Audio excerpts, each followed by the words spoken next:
नमस्कार बंधुरा केमन आছেন सबाई आमार रान्नाघरे आपनादेर स्वागत। आमी आजके पमफ्लेट फ्राई करे देखाबो। पमफ्लेट फ्राई करते आमी पमफ्लेट माछगुलोर गागुलो अल्प अल्प करे केटे निয়েছি যাতে মশলাটা ঢোকে। এর মধ্যে এবার পমফ্লেট মাছের মধ্যে আমি কিছু মশলা দিয়ে দেব, সেটা আমি বানিয়ে নেব।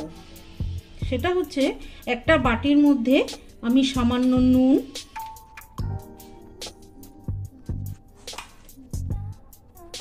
ধনের গুঁড়ো,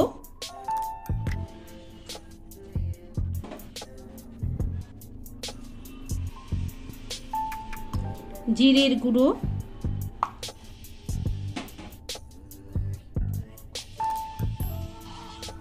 হলুদের গুঁড়ো,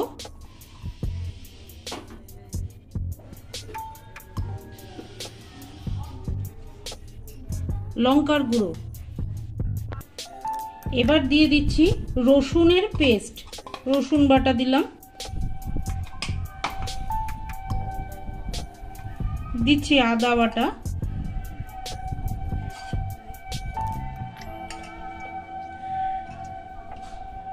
আর একটু লেবুর রস।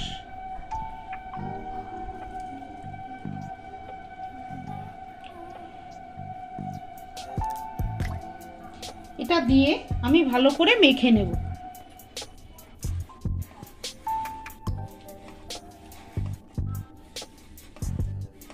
ভালো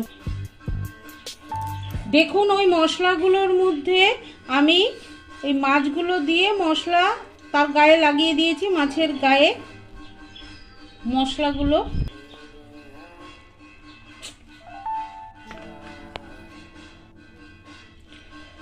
এরপরে আমি ছড়িয়ে দিচ্ছি চালের গুঁড়ো। চালের গুঁড়ো দিলে ভাজাটা মচমচে হবে, তাই একটু চালের গুঁড়ো ছিটিয়ে দিলাম। এটা আমি খানিকক্ষণ রেখে দিয়েছিলাম।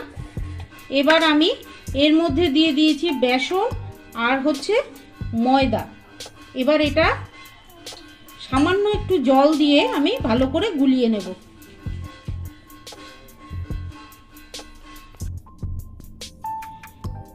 এই মাছগুলোকে কোটিং করার জন্য আমি ওই ময়দা আর বেসন দিয়ে যে গুলে রেখেছিলাম সেটা দিয়ে দিলাম। দিয়ে খুব হালকা করে কোটিংটা করতে হবে। দিয়ে দিলাম তেলের মধ্যে। এটা অবশ্যই রিফাইন তেলে ভাজবেন।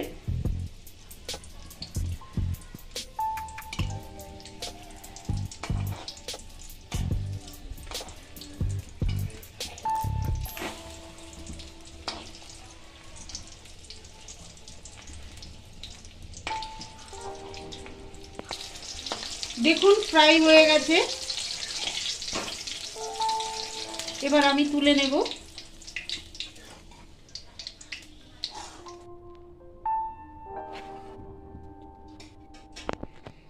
দেখুন কি সুন্দর ভাজা হয়েছে। আপনারাও এইভাবে রান্না করে খান, আপনাদেরও ভালো লাগবে। ভালো লাগলে চ্যানেলটিকে একটা সাবস্ক্রাইব করবার অনুরোধ রইল, লাইক শেয়ারের অনুরোধ রইল।